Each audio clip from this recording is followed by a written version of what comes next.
Les héros de la saga, Matrix, reviennent en nombre pour ce quatrième volet et se perdent de nouveau entre monde réel et virtuel. Matrix Résurrection ne manque pas d'atouts, notamment des scènes à couper le souffle, mais joue un peu trop la carte de la nostalgie et de l'autocitation.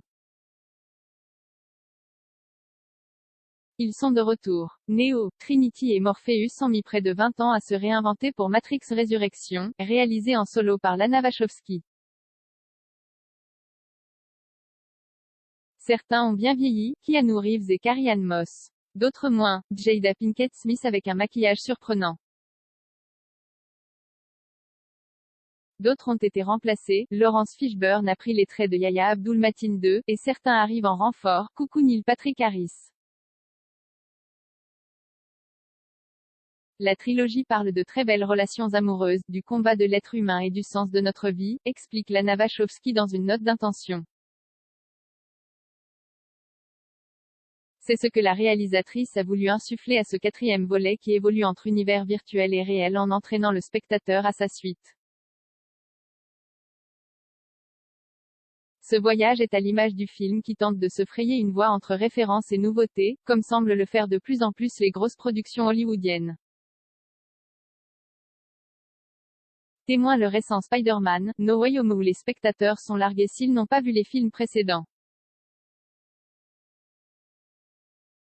Une question de Gélule en 1999, Matrix était un choc narratif et esthétique, notamment avec le spectaculaire effet « Bullet Time » qui ralentit l'action de façon hypnotique. Les deux autres volets, sortis en 2003, plus foutraques ont moins remporté l'adhésion. En 2021, la saga a été beaucoup copiée et parodiée si bien que l'effet de surprise s'est envolé, laissant la place au plaisir de retrouver les héros pour de nouvelles aventures.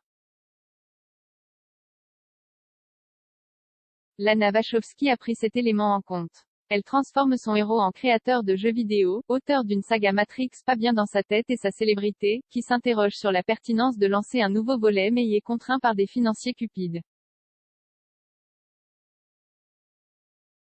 Il n'est pas besoin de divulgacher le reste de l'intrigue pour se douter que les protagonistes vont être confrontés au choix de la gélule rouge ou bleue et se paumer dans la matrice au point de devenir zinzin.